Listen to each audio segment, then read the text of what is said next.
Bonjour et bienvenue dans le monde du Guaro Loco. Cette vidéo fait suite à une vidéo que j'ai mise en ligne il y a quelques jours sur comment rendre plus silencieuse une imprimante en mettant des amortisseurs de vibration. Je l'avais installé sur la Little Monster, puis plusieurs personnes me demandaient « Dominique, montre-nous quand tu vas l'installer sur la Tornado ». Et puis c'est fait. Alors je l'ai fait. J'avais acheté un kit, un paquet de 5 amortisseurs. Il m'en restait 2. Je n'ai utilisé 3 pour la Little Monster, il m'en restait 2. J'en ai installé 2 sur le X et le Y. L'imprimante présentement elle travaille. Elle fait vraiment pas beaucoup de bruit. Puis elle travaille dans plusieurs axes présentement. Pour vous donner un comparatif, mon micro qui est ici est très sensible. Alors je vais me frotter les mains à une distance d'environ 40 cm pour que vous puissiez entendre le bruit d'un frottement de main seulement. Puis ensuite, je vais vous montrer à la même distance le bruit de l'imprimante. Alors, vous savez qu'un frottement de main, c'est pas très bruyant. Maintenant, on va se retourner vers l'imprimante.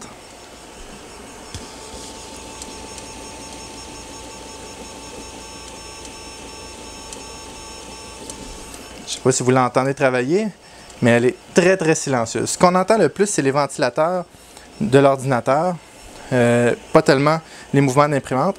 Alors, présentement, je suis en train d'imprimer une pièce qui demande quand même beaucoup de mouvement. Et puis le seul mouvement qu'on entend, c'est le bruit de friction au niveau de la tête. On entend un petit peu plus le Z à cause de la vis. Alors je vais vous expliquer comment ça a été installé. On va commencer par le Y parce que c'est le plus facile.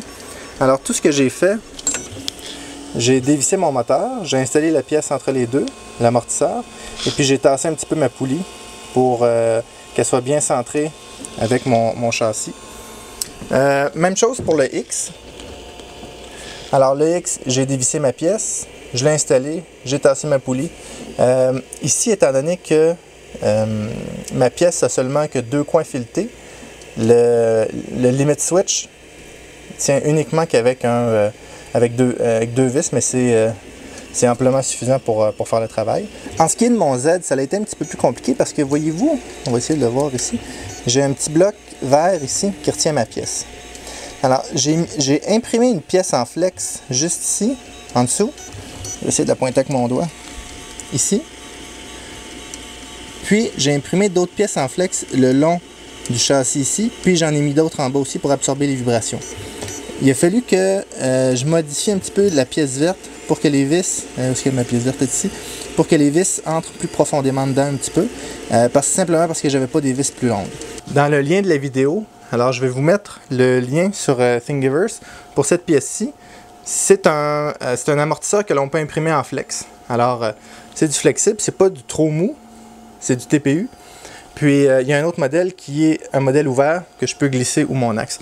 Normalement, on l'installe comme ça ici sur mon moteur. Puis, avec les vis, on met des vis un petit peu plus longues et puis on met une autre pièce de caoutchouc de l'autre côté du châssis, ou si on achète les amortisseurs de compagnie, si on veut, on installe 2 vis après le moteur, puis 2 vis après le support, puis on est correct. Si vous ne voulez pas vous en commander, vous pouvez vous en imprimer. Je ne suis pas convaincu que c'est aussi efficace parce que le son peut se transférer au niveau des vis. C'est pour ça qu'il faut mettre des vis, un amortisseur de chaque côté du support. Mais ça coûte pas cher à produire. Pour l'installer sur la Tevo, alors j'en ai installé un comme ça sur le dessus, où mon bloc vert vient s'installer ici. Et puis j'en ai imprimé la moitié, j'ai imprimé un carré de TPU, de la moitié d'épais de ça, d'environ 2 mm d'épaisseur, même 1,5 mm d'épaisseur, que j'ai installé comme ça ici, et puis comme ça ici, en dessous et sur le côté. Parce que mon moteur vient s'accoter sur le châssis, puis ici est accoté sur le châssis. La seule chose, c'est que lorsque je visse mon bloc en haut, le moteur est porté à basculer comme ça, alors il ne faut pas trop que je le serre. Il faut que je le serre suffisamment pour qu'il tienne en place. J'aurais pu me faire aussi un support pour le bas ou quelque chose de même, mais étant donné que le moteur est relativement droite, puis le coupleur est capable de prendre une partie de la flexion, ça l'a super bien fonctionné. Alors encore une fois, le bruit de l'imprimante, très acceptable, on n'entend presque rien.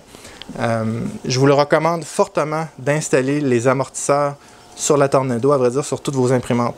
Je ne comprends pas pourquoi les compagnies ne mettent pas cela de série. C'est tellement le jour et la nuit au niveau du bruit. Puis la pièce coûte presque rien. Alors j'espère que vous avez aimé la vidéo. Si vous avez aimé ça, s'il vous plaît, mettez un like, abonnez-vous à la chaîne et à bientôt.